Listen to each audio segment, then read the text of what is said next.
नमस्कार दोस्तों, आपका स्वागत है सर्वेश क्लासेस केजीजी में। Hit the target, easy to learn.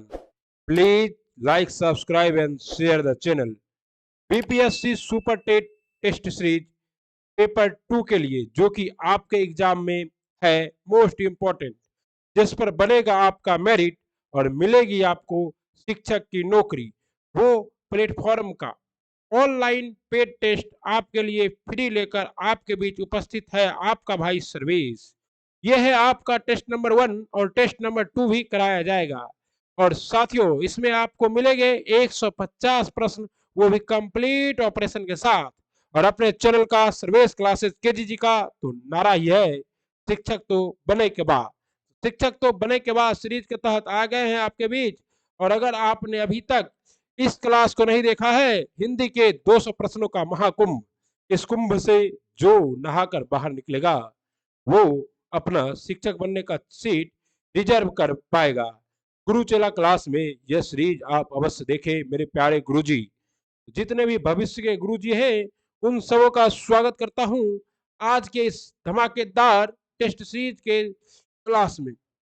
और आपको इस चैनल पे बहुत सारे मिलते हैं वीडियो, वो सभी आप चैनल के प्लेलिस्ट में जाकर देख सकते हैं।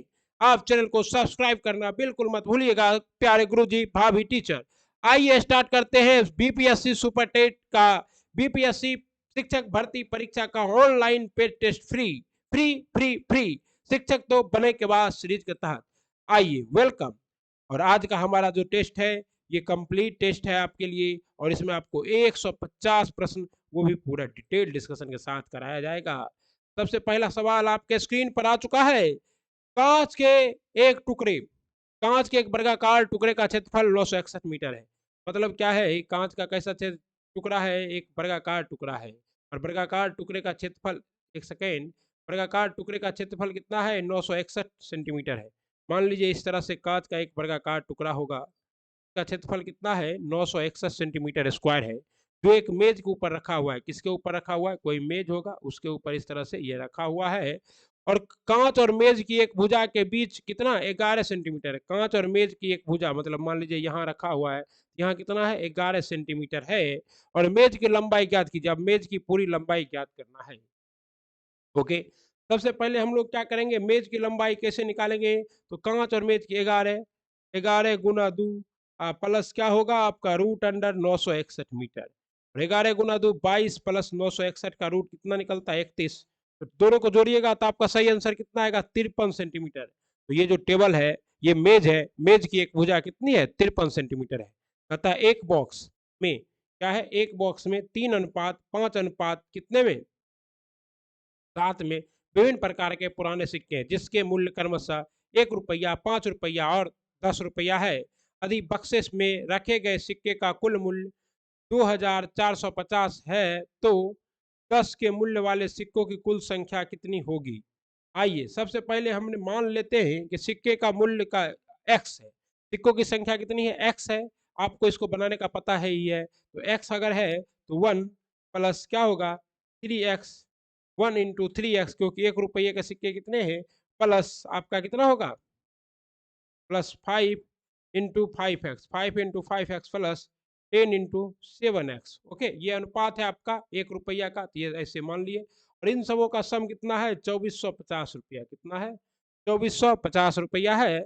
इस तरह से आपको क्या करना है, सभी को देखिए, यहाँ पर क्या होगा, 3x plus 25x plus 70x बराबर 2450 रुपया। अब इन सबों एक्स को आपको जोड़ना है, कितना आएगा, 98x बराबर 2450 रुपया। ओके, जब 90 और x बराबर कितना आ जाएगा, तो 2450 x बराबर, अगर यहाँ करें आप, x बराबर कितना आ जाएगा, तो 2450 बटे 98। जब आप काटेंगे तो x का मान कितना आएगा, 25।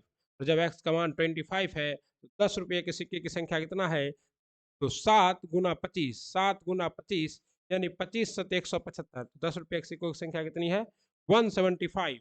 अगर आपको यह सब समझने में कहीं भी कोई भी समस्या हो, इसका कंप्लीट सॉल्यूशन आप हमारे Telegram channel Sarvesh classes KGG पर जाकर देख सकते हैं मेरे प्यारे गुरुजी। ओके, अगला सवाल देखिए, कहता है 10%।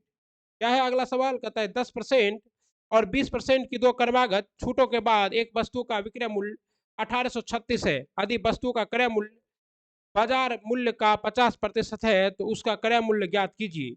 मतलब 10% और 20% का क्रमागत छूट दिए जाने के बावजूद भी आपका क्या है, तो आप लोग कीमत कितना है 1836। फिर कितने का छूट दे रहे हैं 100 में 90 का, फिर कितने का छूट दे रहे हैं 100 में 80 का। ओके, 10% और 20% का छूट दे रहे हैं। अब इसको सॉल्व करेंगे कितना आएगा 2550, कोई दिक्कत नहीं। अब आपका क्रय मूल्य कितना होगा 2550 गुना 50/100। आप इसको काटिएगा कितना आएगा 1275। आपका सही जवाब क्या है 1275 क्रय मूल्य आ रहे हैं, कोई समस्या नहीं। तथा 175 लीटर के मिश्रण में दूध और पानी का अनुपात 3:4 है। कितना है, दूध और पानी का अनुपात 3:4 है। यदि यह अनुपात परिवर्तित होकर 3:5 हो जाता है तो उसके बाद में मिलाए गए अतिरिक्त पानी की मात्रा ज्ञात कीजिए। मतलब कितना पानी और मिलाया गया है। इसका सही जवाब आपका क्या है 25। कितना है 25 है आपका। दूध 150 लीटर है, 175 लीटर के मिश्रण में दूध और पानी का अनुपात 3:5 है, 4:3 7। अनुपात 7 का मान कितना है आपका, अनुपात 7 बराबर 175 है तो अनुपात 1 का मान कितना होगा 175 के साथ 14 7 का 7 7 14 बच गया कितना 15 16 17 7 35, यानी कि 25 लीटर है। यानी कि एक अनुपात वृद्धि हो रहा है, यहाँ 4 से 1 5 हो रहा है, यानी कितना बढ़ रहा है 25 लीटर बढ़ रहा है। ओके, आइए अगला सवाल कहता है सरल कीजिए। क्या करना है साथियों, सरल करना है, कोई दिक्कत नहीं है। 676 का रूट कितना होता है साथियों, 676 का रूट होता है 26। अब 26 प्लस 599 कितना हो जाएगा 625। तो 625 का रूट कितना होगा साथियों 25, यहाँ से आ गया 25 और 1250 माइनस 25 करेंगे तो आपका कितना होगा 1225 हो जाएगा। और 1225 का रूट कितना होता है साथियों, 1225 का रूट होता है आपका, और 1200 और इसमें से इसको घटाएंगे कितना आ जाएगा 1156, और 1156 का रूट आपको पता है कितना होता है 34 होता है। इस तरह सभी का रूट निकालते जाना है और घटाते जाना है और आपको आंसर आ जाएगा। ओके, तथा 50 लोगों के एक समूह में 34 लोग क्या बोलते हैं हिंदी, 25 अंग्रेजी एवं सभी लोग कम से कम एक भाषा बोलते हैं। कहता है कितने लोग हैं 50 लोग हैं, और 50 लोगों के समूह में क्या किया जा रहा है 34 लोग क्या बोल रहे हैं हिंदी, और 25। तो देखिए यहाँ पर आपका 34 25 प्लस 34 लोग हैं टोटल, तो 5 4 9 3 2 5 59। कितना लोग ज्यादा हो रहा है आपका 9 लोग ज्यादा हो रहा है। यही 9 लोग क्या है दोनों भाषा बोल रहे होंगे। 9 का स्क्वायर प्लस 11 का square plus dash dash dash plus 21 का स्क्वायर, इसका क्या कर रहा है आपको साथियों, इसका आंसर पूछ रहा है। 9 का स्क्वायर कितना होगा साथियों 81 होगा, प्लस 11 का स्क्वायर 121 होगा, प्लस 13 का स्क्वायर 169 होगा, प्लस 15 का स्क्वायर 225 होगा, प्लस 17 का स्क्वायर 289 होगा, प्लस 19 का स्क्वायर 361 होगा, 361 प्लस 21 का स्क्वायर 1400। अब यहाँ से आप यूनिट डिजिट से जोड़िएगा तो आपका सही जवाब कितना आएगा 1687। कितना आएगा 1687 आएगा। अब आप सोचिएगा सर यहाँ एपी और जीपी का फॉर्मूला नहीं लगाया, क्योंकि उससे आसान आपका ही है डायरेक्ट जोड़ देने वाला। ओके, कहता है 12 पेज तथा 5 पेंसिल की कुल लागत कितना है, 12 पेज तथा 5 पेंसिल की कुल लागत 111 रुपया है। यदि एक पेंसिल एक पेन की लागत से 5 रुपया कम है। 12 पेन, देखिए यहाँ पेज जो है इसको क्या करना है पेन कर लेना है। 12 पेन तथा 5 पेंसिल की कुल लागत 111 रुपया है। यदि एक पेंसिल एक पेन की लागत से 5 रुपया कम हो तो 8 पेन और 9 पेंसिल की कुल लागत कितनी है। कोई दिक्कत नहीं है। आपको क्या कह रहा है प्रश्नानुसार ए प्लस बी प्लस सी।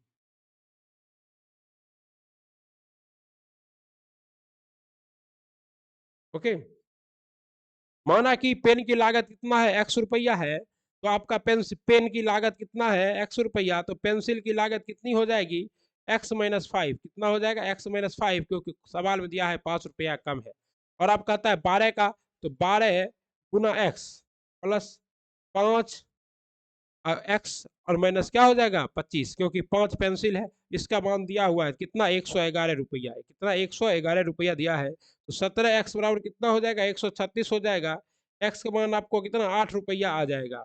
अब कहता है 8 पेन, तो 8 पेन का दाम कितना है, ये एक्स का मान 8 है, एक्स का 8 प्लस आपका कितना 8 प्लस 8 गुना 8 प्लस 9 × 8 - 5, इसको आप लोग सॉल्व कीजिएगा तो आपका सही जवाब कितना आएगा? 64 + 27, 64 + 27 यानी कि सही जवाब कितना आएगा? 91 रुपीज, 91 रुपीज आएगा। ओके, तो पहले क्या करना है, 12 पेन की कीमत x, एक पेन की कीमत x रुपया है, तो 12 पेन की कीमत 12x होगा, और पेंसिल की कीमत क्या होगा? तो x - 5 होगा, और एक पेंसिल की कीमत x - 5, तो 5 पेंसिल की कीमत x - 5 × 5 यानी कि 5x - 25, और उसके बाद इधर -25 है तो उधर जाके एक +25 हो जाएगा, और 111 + 25 136 हो जाएगा, और 17x = 136 होगा, तो x = 8 होगा। अब फिर आपको अगले में रख देना है 5 पेन का कीमत, एक पेन का तो 8 पेन का कीमत, एक पेन का कीमत 8 रुपया है, तो 8 पेन का कीमत 64 रुपया होगा, और 9 पेंसिल का कीमत कितना होगा? तो एक पेन का कीमत 8 रुपया है, तो 9 पेंसिल का कीमत 8 में से 5 गया, कितना बचा? 8 में से 5 गया, कितना बचा? 3, तो 9 × 27 होगा, तो 64 + 27 91 रुपया आ जाएगा। ठीक है ना साथियों, दोबारा भी समझा दिया गया है। तीन संख्याओं में से पहली तथा दूसरी संख्याओं का औसत, कहता है 3 संख्याएं हैं। अब माना कि 3 संख्याएं क्या है? ए, बी और सी, यही मानते हैं अक्सर। कहता है संख्याओं का औसत दूसरी तथा तीसरी संख्या का औसत से 27 अधिक है। मतलब क्या है? 3 संख्याओं का औसत में पहली तथा दूसरी संख्याओं का औसत बराबर बी + सी / 2 + 27, यही है आपका क्या इक्वेशन बन रहा है। किन 27 अधिक है तथा तीसरी संख्या के बीच का अंतर है। अब अंतर पूछ रहा है, तो क्या करेंगे? a - b/2 - b + c/2 = 27। ठीक, अगर आप यहाँ ऐसे कीजिएगा तो क्या होगा? इसको पता ही है फॉर्मूला, दोनों का एलसीएम 2 आएगा, तो 2 जब एलसीएम आएगा तो a + b - c बटे कितना? 2, ये कट जाएगा, a - c बराबर कितना आ जाएगा? a - c बराबर 54 आ जाएगा, और यही आपसे आंसर पूछा जा रहा है, a - c का मान कितना है? 54। ओके, किसी परीक्षा में 30 विद्यार्थियों द्वारा प्राप्त किए गए अंक, किसी विद्यार्थी परीक्षा में 30 विद्यार्थी द्वारा प्राप्त किए गए अंक, प्राप्त किए गए अंकों का बंटन निम्नलिखित सारणी में दिए गए हैं। कहता है बंटन यहाँ पर दिया गया है सारणी में, और इसका क्या पूछा जा रहा है? बंटन सारणी में दिए गए हैं, इन आंकड़ों का बहुलक है। अब बताइए, बहुलक के लिए भी क्या कुछ करना पड़ता है? सबसे ज्यादा बार कौन आया है? सबसे ज्यादा बार 7 आया है, सबसे ज्यादा बार 7 आया है। लेकिन ये कैसा है? अपवर्जी है। इसमें बहुलक का फॉर्मूला होता है ना, आप लोग जानते होंगे। तो यहाँ क्या लगाएंगे फॉर्मूला? 40 + 7 - 3 बटे 14 - 3 - 6 इंटू 15, और इसको सॉल्व करेंगे। 40 + 4/5 गुना 15, 5 तिहाई 15, 4 तिहाई 12, 40 + 12, 40 + 12, 40 + 12 कितना हो जाएगा? 52। कितना हो जाएगा? 52 हो जाएगा सही आंसर साथियों। ओके, और साथियों ये जो फॉर्मूला है इसको आप लोग को नोट करना है, अगर तो मान लीजिए कर लीजिए। कहता है बहुलक L1 बराबर F1 - F नोट बटे 2F1 - F note F2 into H। इसका मतलब क्या हुआ? F1 का मतलब बहुलक वाला ग्रुप, ये आपका ग्रुप था। ओके, उसके बाद इससे पहले वाला और इसके बाद वाला, और एच का मान है इस दोनों का अंतर। ओके, 15 - 40 यानी कि अंतर कितना आ गया? 15। एच का मान कितना आ गया? 15। और ये आपको क्लास 10 में यह फार्मूला डिटेल में मिल जाएगा, तो आप एक बार क्लास 10 का बुक से इस फार्मूले को अच्छे से देख लीजिएगा। कहता है 90/20 का, इसको आपको सॉल्व करना है। ये तो आपका क्या है? बोर्ड मास है, बहुत ही इजी है बोर्ड मास, कोई दिक्कत है नहीं। आप इसको अगर सॉल्व कीजिएगा तो पूरा में आपका सही जवाब आएगा 1/32, 1/32 आएगा। नो प्रॉब्लम, बारी बारी से करना है साथियों। पहले क्या करी? तब करी भागा सकल गुना तब जोड़ घटा भाग। गुरुजी आप लोग जानत बा, ये वैसे करे तो सही जवाब की आई 1/32 आई। कहता 8%, इसको सॉल्व करने का कोई औचित्य नहीं था इसलिए छोड़ दिया गया है। कहता 8%, 8 प्रति वर्ष साधारण ब्याज की दर पर निवेश x रुपया पर 5 वर्ष का ब्याज उतना ही है जितना कि 7.5% साधारण ब्याज की दर पर 6 वर्ष के लिए निवेशित राशि y का है। x अनुपात y का मान, साधारण ब्याज क्या होता है? p into R into T. 8 वर्ष है गुना x है गुना 5 है, बराबर आपका क्या होगा? 7.5 गुना 6 गुना y। अब इस सबको काटे, 8 पंचे 40 होगा यहाँ, और यहाँ क्या होगा? 7 छक 42, यहाँ दो कर देंगे, कितना हो जाएगा? 75 गुना 6 हो जाएगा, और दो इसको पलट देंगे, एक्स और वाई का मान क्या होता है, तो पलट देंगे, वाई एक्स की जगह पर कितना आ जाएगा 7.5 गुना 6, और वाई की जगह पर कितना आ जाएगा 8 गुना 5, और ये दशमलव उड़ाएंगे तो 10। इस तरह से आप काटिएगा तो सही जवाब कितना आएगा 9:8। कितना आएगा 9:8 आएगा, कोई दिक्कत नहीं। पता है 3 pipe, most important question pipe and certain का। 3 पाइप में से पहले 2 किसी खाली टैंक को क्रमशः 9 घंटे और 18 घंटे में भर सकते हैं। कितने घंटे में, 9 और 18 घंटे में भर सकते हैं। ओके, तो कहता है जबकि तीसरे द्वारा भरे गए टैंक को 15 मिनट में, तो क्या है 9 है, 18 है और 15 है। तीनों का एलसीएम कितना होगा साथियों, तीनों का एलसीएम होगा 90। 9 के टेबल में 10 बार में, 18 के टेबल में 5 बार में, 15 के टेबल में 6 बार में आएगा। यहाँ तक कोई समस्या नहीं। कहता है ये दोनों भर सकता है तो 15 माइनस 6 क्या होगा, 15 माइनस 6 यानी कि 9 यूनिट। अगर 1 घंटे चलेंगे तो कितना यूनिट भरेगा, 9 यूनिट। भरना कितना है 90 यूनिट, तो 90/9 यानी कि कितना घंटा चलाना होगा, 10 घंटे में पूरा भर जाएगा, कोई समस्या नहीं। ओके, तो 18 और 15 कैल्शियम लिए 90 आया। 9 की कार्य क्षमता 10 है, 18 की 5 है और 15 का 6 है। तो दोनों भर रहा है 9 और 18 वाला, तो जोड़ दिए 15 और माइनस 6 कर दिए, सॉल्व के साथियों।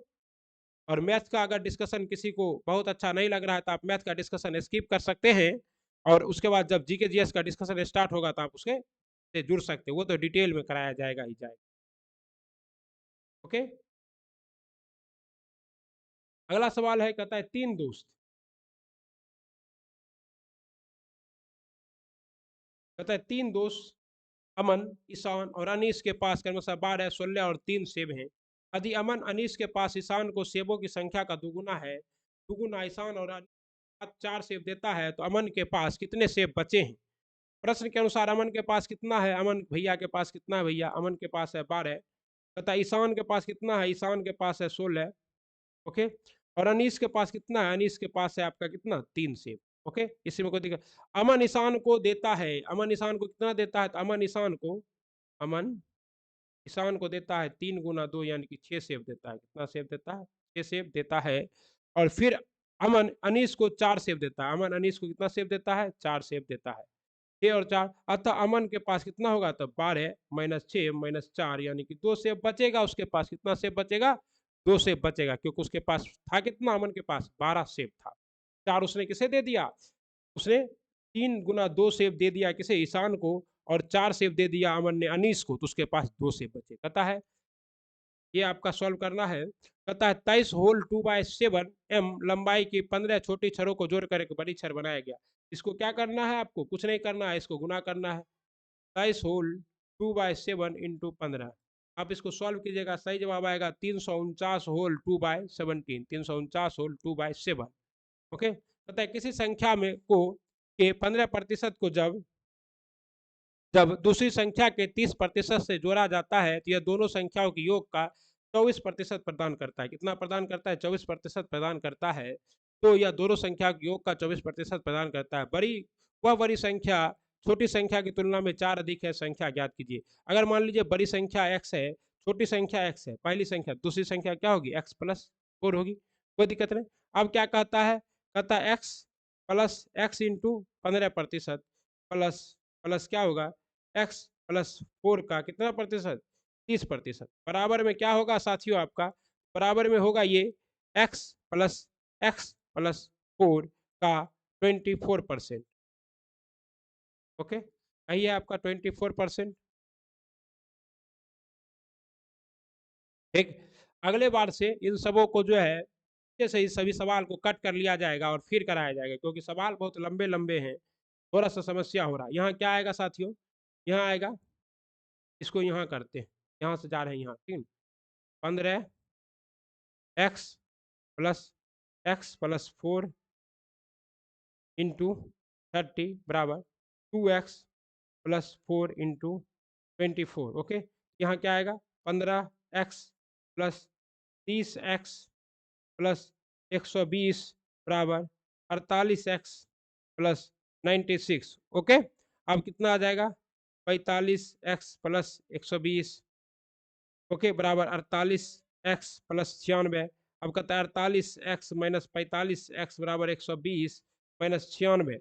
ओके, तो क्या होगा आपका 3x बराबर 24, 3x बराबर कितना आएगा 24, x का मान कितना आएगा 8, अतः पहली संख्या 8 होगी और दूसरी संख्या कितनी होगी 12 होगी। यही है आपका सही जवाब। ओके, कहता एक कुएं खोदा जाता है जिसका व्यास 3 मीटर और गहराई 14 मीटर है। एक कुआं खोदा जाता है, एक कुआं खोदा जाता है। इस तरह से क्या किया जा रहा है साथियों, कुआं खोदा जा रहा है, ठीक है ना। और इसका व्यास कितना है, तो व्यास जो है इसका 3 मीटर है, व्यास कितना है 3 मीटर है। और इसकी ऊंचाई एच का मान कितना है 14 मीटर है, ठीक ना। और कुएं के चारों ओर फैला दी जाती है, मिट्टी निकाल के कहाँ कुएं के चारों ओर इस तरह से फैला दिया जाता है। एक तटबंध बनाने के लिए 4 मीटर चौड़ा एक वृत्तीय आकृति का घेरा बनाया जाता है। तटबंध क्या ज्ञात करना, ऊंचाई। बेलन, अब सबसे पहले बेलन का आयतन निकालेंगे। बेलन का आयतन क्या होता है पाई आर स्क्वायर एच, क्या होता है पाई आर स्क्वायर एच। पाई का मान 22/7 है पता है, आर का मान 1.5 का स्क्वायर है प्लस इन है 40। अब इसको सॉल्व कीजिएगा, 31 कितना आएगा 5, 31.5 पाई मीटर क्यू आ जाएगा। अब इससे जो तटबंध बन रहा है उस तत्व क्या है गोले आकार का है, तो क्या करेंगे आपका पाई एच स्क्वायर माइनस R2 का स्क्वायर माइनस R1 का स्क्वायर कर देंगे।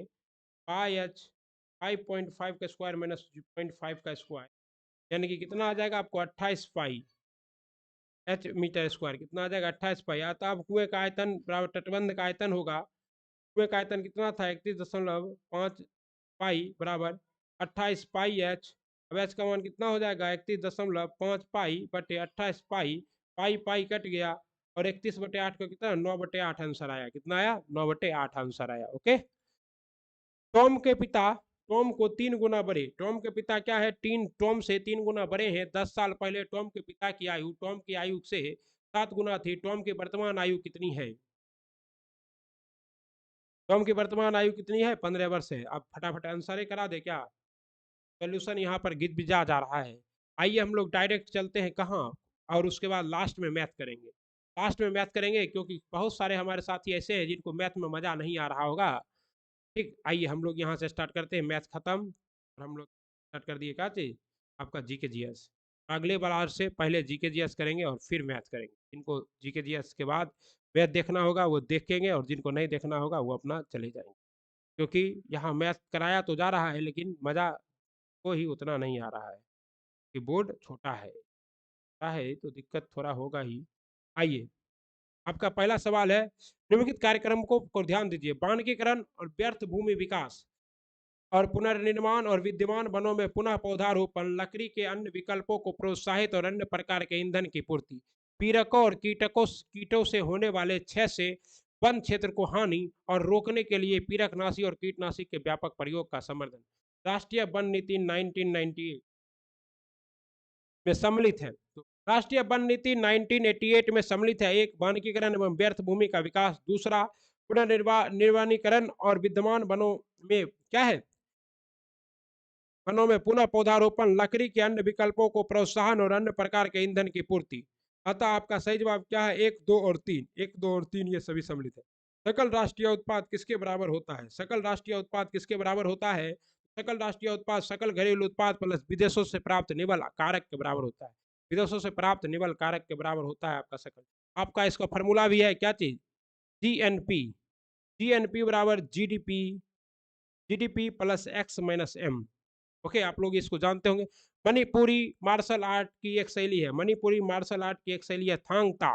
थांगता मणिपुरी मार्शल आर्ट की एक शैली है जो कि क्या होता है मणिपुर में सिखाया जाता है। इसमें भाले का उपयोग और मिसाइल के रूप में किया जाता है और अन्य हथियारों को ढाल और कुल्हाड़ी का प्रयोग किया जाता है। पेलियोंटोलॉजी नामक शंका इनमें से किसके अध्ययन के लिए है, पेलियोंटोलॉजी से किसका अध्ययन किया जाता है, तो पेलियोंटोलॉजी से अध्ययन किया जाता है जीवाश्मों के आधार पर पृथ्वी पर जीवन का इतिहास, जीवाश्मों के आधार पर पृथ्वी पर जीवन के इतिहास का अध्ययन पेलियोंटोलॉजी से किया जाता है। आपको पता है, और आपको पेडोलॉजी पता ही होगा कि पेडोलॉजी में मिट्टियों का अध्ययन किया जाता है, एंथ्रोलॉजी में फूलों का अध्ययन किया जाता है, ऑर्निकोलॉजी में कैंसर संबंधी ट्यूमर का अध्ययन किया जाता है, ऑस्टियोलॉजी में अस्थियों का अध्ययन किया जाता है, एंटोमोलॉजी में कीटों का अध्ययन किया जाता है, बायोनिक्स में जैविक जगत के गुणों सिद्धांतों का प्रयोग किया जाता है और जेनेंटोलॉजी में मनुष्य में वृद्धावस्था एवं काल प्रभाव का अध्ययन किया जाता है। Lucifer is another name of the plant, Lucifer किस प्लांट का दूसरा नाम है, तो Lucifer is another name of the planet is Shukra, Lucifer शुक्र प्लानेट का दूसरा नाम है। शुक्र को ही भोर का तारा और शाम का तारा कहते हैं। शुक्र को ही इवनिंग स्टार और पृथ्वी के सबसे नजदीक का ग्रह भी शुक्र ही है। ओके, और सबसे चमकीला ग्रह भी शुक्र ही है। निम्नलिखित घटनाओं को उनके प्रारंभ के कालक्रम के अनुसार व्यवस्थित कीजिए। आइए व्यवस्थित करते हैं। सबसे पहले आपको कौन सा घटना है, तो कहता है वन्य जीव संरक्षण अधिनियम 1972। उसके बाद जैव विविधता अधिनियम कब आया था, 2002 में, 2002 में। उसके बाद प्रोजेक्ट टाइगर कब आया था, 1973 में आया था। और प्रोजेक्ट हाथी कब आया था, 1992 में आया था। इस तरह से अगर आप वर्ग में सजाइएगा तो क्या होगा, 1 3 4 2, 1 3 4 2, क्योंकि सबसे लास्ट में कौन आ रहा है, जैव विविधता अधिनियम 2002। ओके साथियों, अब तो मजा आ रहा होगा। दीवाने कोही के रूप में विख्यात कृषि विभाग किसके द्वारा बनाया गया था? दीवाने कोही के रूप में विख्यात कृषि विभाग मोहम्मद बिन तुगलक के द्वारा बनाया गया था। आपको पता है कि मोहम्मद बिन तुगलक ने दोआब में क्या किया था, कर में वृद्धि किया था। लेकिन दुर्भाग्य से हुआ क्या कि उस बार दोआब में अकाल पड़ गया, बारिश ही नहीं हुआ, जिससे कृषि का उपज बहुत कम हुआ और अकाल पड़ने लगा, जिसकी वजह से मोहम्मद बिन तुगलक ने दीवाने कोही की स्थापना की। मोहम्मद बिन तुगलक एमबीटी को ही पगला बादशाह कहा जाता है और इसी ने ही अपनी राजधानी दिल्ली से देवगिरी दौलताबाद स्थानांतरित की थी। ओके साथियों, फिरोज शाह तुगलक को दिल्ली सल्तनत का अकबर कहा जाता है। सबसे ज्यादा नहर खुदवाने वाला शासक था। इनमें से कौन सा राज बांग्लादेश के साथ अपनी सीमा साझा नहीं करता है? तो आप इस तरह से जानते हैं, ऐसे आता है। यहाँ पर आपका क्या है, त्रिपुरा है और यहाँ आपका बांग्लादेश है। तो जो है कौन सा राज, तो मेघालय ऊपर पर है। मेघालय, त्रिपुरा, मणिपुर, आसम। कौन सा राज सीमा साझा नहीं करता है, तो मणिपुर आपको देखिए यहाँ अरुणाचल प्रदेश है, नागालैंड है, मणिपुर है, तो मणिपुर यहाँ है, यानी कि मणिपुर सीमा साझा नहीं करता है। ओके, कहता हाल ही में प्रारंभ, कहता हाल ही में प्रारंभ की गई योजनाओं में कौन सुमेलित है? माता शक्ति, माता शक्ति उद्यमिता योजना हरियाणा, कौशल्य मातृत्व योजना छत्तीसगढ़, कौशल्या मातृत्व योजना छत्तीसगढ़, सॉरी, अम्मा और बहनी योजना सिक्किम। उपयुक्त में सभी क्या है, सभी योजनाएं सम्मिलित है। माता शक्ति उद्यमिता योजना हरियाणा सरकार मनोहर लाल खट्टर के द्वारा स्टार्ट किया गया है। कौशल्या मातृत्व योजना छत्तीसगढ़ सरकार द्वारा, अम्मा और बहनी योजना सिक्किम द्वारा। किस देश में दोहरी नागरिकता का सिद्धांत स्वीकार किया गया है? दोहरी नागरिकता कहाँ है साथियों? संयुक्त राज्य अमेरिका में दोहरी नागरिकता है। भारत ने अपनी नागरिकता का जो प्रावधान है वो कहाँ से लिया है? ब्रिटेन से लिया है। कहाँ से लिया है? ब्रिटेन से लिया है। और भारत में कैसी नागरिकता है? तो भारत में एकल नागरिकता है। उस्ताद अमजद अली खान निम्नलिखित में से किस वाद्य यंत्र के वादक है? तो उस्ताद अमजद अली खान जो है ये आपको सरोद वादक है। क्या है? सरोद वादक है। सरोद बजाते हैं। बांसुरी बजाने वाले हैं हरिप्रसाद चौरसिया। ओके, और शहनाई वादक है उस्ताद बिस्मिल्लाह खां, जिनकी मृत्यु हो चुकी है। और शिव कुमार शर्मा संतूर वादक है। कौन है? शिव कुमार शर्मा।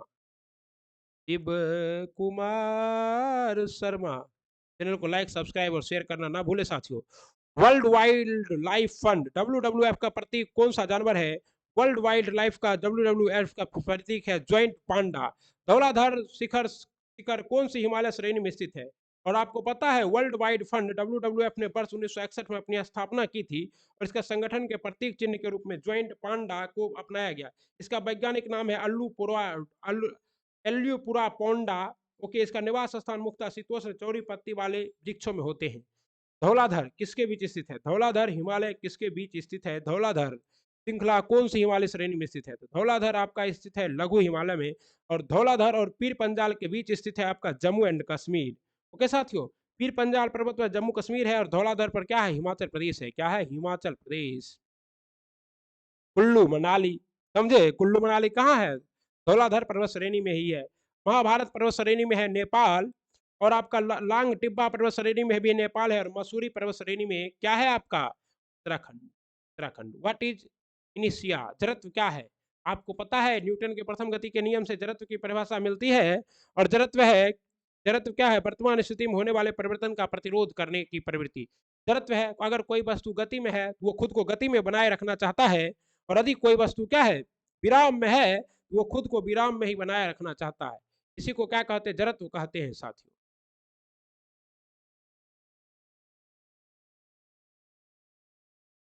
अगला सवाल है साथियों, निम्नलिखित में से कौन सा दर्रा पास भारत, चीन और म्यांमार के त्रिजैक्शन सीमा पर स्थित है?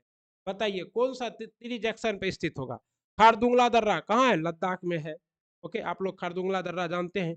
लेकिन आपको जो दीफू दर्रा है ना, दीफू यही है, क्योंकि दीफू दर्रा इस तरह से यहाँ कहाँ स्थित है? यहाँ पर स्थित है अरुणाचल प्रदेश में। और भारत, म्यांमार और चीन के त्रिजैक्शन पर स्थित है। और अगर कहे भारत, नेपाल और चीन के त्रिजंक्शन पर तो वो है लिपुलेख दर्रा। ओके, और डोकलाम दर्रा जो है भारत भूटान और चीन की सीमा पर स्थित है। तो संविधान के अनुसार 25 के संविधान के अनुच्छेद 25 के अनुसार धर्म स्वतंत्रता का अधिकार किसके अधीन नहीं है? संविधान के अनुच्छेद 25 के अनुसार धर्म स्वतंत्रता का अधिकार मानववाद के अधीन नहीं है, मानववाद के अधीन नहीं है। विश्व ओजोन दिवस कब मनाया जाता है? 16 सितंबर को विश्व ओजोन दिवस मनाया जाता है। क्यों मनाया जाता है 16 सितंबर को विश्व ओजोन दिवस? क्योंकि 16 सितंबर 1987 को ही शायद सबसे पहले क्या हुआ था, ओजोन परत में छिद्र का पता लगाया गया था। ओके, 1857 के विद्रोह के दौरान किसे शाह आलम बहादुर का खिताब दिया गया था? शाह आलम बहादुर का खिताब किसे दिया गया था? बख्त खां को। और बख्त खां कौन था? तो सेनापति था। किसका सेनापति था साथियों? तो बख्त खां जो है ये आपका बहादुर शाह जफर जो था उसी का सेनापति था, और इसने दिल्ली में क्या किया था? आंदोलन को लीड किया था। वे वस्तुएं जिनका कीमत बढ़ने पर खपत बढ़ जाती है उसे कहते, कीमत बढ़ी और खपत भी बढ़ गया तो उसे कहते गिफिन वस्तुएं। क्या कहते हैं? गिफिन। वे वस्तुएं जिनका कीमत के साथ बढ़ जाती है गिफिन वस्तुएं कहलाती है। सर रॉबर्ट गिफिन ने सिद्ध किया कि ब्रेड की कीमत बढ़ जाने पर उसका उपभोक्ता मांस, सब्जी आदि महंगी वस्तुओं को त्याग कर ब्रेड की ही खरीद करते हैं, अतः ब्रेड का एक गिफिन वस्तु बन जाती है। चिकित्सा के क्षेत्र में पहला नोबेल पुरस्कार 1901 में। आपको पता है नोबेल पुरस्कार की शुरुआत 1901 से हुई। अल्फ्रेड नोबेल की पुण्यतिथि 10 दिसंबर को मानवाधिकार दिवस के शुभ अवसर पर यह स्वीडन की राजधानी स्टॉकहोम में दी जाती है। और एक शांति का नोबेल पुरस्कार जो है नॉर्वे की राजधानी ओस्लो में दी जाती है। और अर्थव्यवस्था का जो है नोबेल पुरस्कार वो 1969 से में पहली बार दिया गया था और उसकी स्थापना 1968 में की गई थी। तो कहता है किसे मिला था 1901 में? पहला डिप्थीरिया के खोज के लिए मिला था। किसे? चिकित्सा का पहला नोबेल पुरस्कार डिप्थीरिया के खोज के लिए दिया गया था। किसे? एमिल वॉन वेरहिम को। एमिल वॉन वेरहिंग को जर्मन शरीर के द्वारा किया, जिन्हें डिप्थीरिया के खोज के लिए 1901 में नोबेल पुरस्कार। उनमें से कौन लक्षद्वीप समूह का दक्षिणतम भाग है? लक्षद्वीप समूह का दक्षिणतम भाग क्या है? तो आपको पता है लक्षद्वीप और कावरती। लक्षद्वीप अरब सागर में स्थित 36 द्वीपों का एक समूह है जिसका कुल क्षेत्रफल 32 किलोमीटर है। और मिनिकाय द्वीप समूह लक्षद्वीप का सबसे दक्षिणी भाग है। यहाँ की प्रमुख कृषि फसल नारियल है। यहाँ की मुख्य भूमि मलयालम, जयश्री और क्या मसर पासी जनजाति लक्षद्वीप की प्रमुख जनजाति है। क्या है आपका? मिनिकाय। और मिनिकाय और आपका मालदीव के बीच में कौन सा चैनल है? 8 डिग्री चैनल है। राष्ट्रीय कांग्रेस कार्यकारी समिति ने भारत छोड़ो नामक आंदोलन का अनुमोदन कहाँ किया था? भारत छोड़ो नामक आंदोलन का अनुमोदन कहाँ किया था? तो मुंबई में किया था। और भारत छोड़ो आंदोलन 8 अगस्त 1942 को स्टार्ट होने वाला था और इसका अनुमोदन 14 जुलाई 1942 को कांग्रेस के वर्धा अधिवेशन में भारत छोड़ो प्रस्ताव द्वारा किया गया था।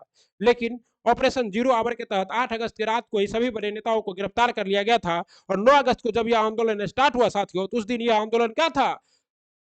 विहीन था, नेतृत्व विहीन था। और गांधी जी ने इसी आंदोलन में नारा दिया था, करो या मरो और अंग्रेजों भारत छोड़ो। यूएन के उस प्रमुख अंग की पहचान करें जो 1994 में निलंबित हो गया था। यूएन का वो प्रमुख अंग है जो 1994 में निलंबित हो गया था, न्यायशीता परिषद। क्या है? न्यायशीता परिषद। संयुक्त राष्ट्र चार्टर ने संयुक्त राष्ट्र के 6 मुख्य अंग में से एक के रूप में ट्रस्टशिप काउंसिल या न्यायशीता परिषद की 1945 स्थापना की। इसे अंतर्राष्ट्रीय ट्रस्टशिप सेंटर के तहत रखे गए ट्रस्टीज के प्रशासनिक निगरानी करना था। न्यायशीता परिषद ने 1 नवंबर 1994 को पलाऊ की स्वतंत्रता के 1 महीने बाद संयुक्त राष्ट्र संघ के अंतिम शेष ट्रस्ट क्षेत्र में अपने कार्य का निलंबित कर दिया। मतलब उसके बाद कोई ट्रस्ट क्षेत्र नहीं बचा। एशियाटिक बब्बर शेर का निवास स्थान कहाँ है? कौन नहीं जानता है? एशियाटिक बब्बर शेर का गिर है, गिर। मोदी जी के गृह राज्य गुजरात में है ये गिर टाइगर रिजर्व। ओके साथियों, बिल्कुल सही।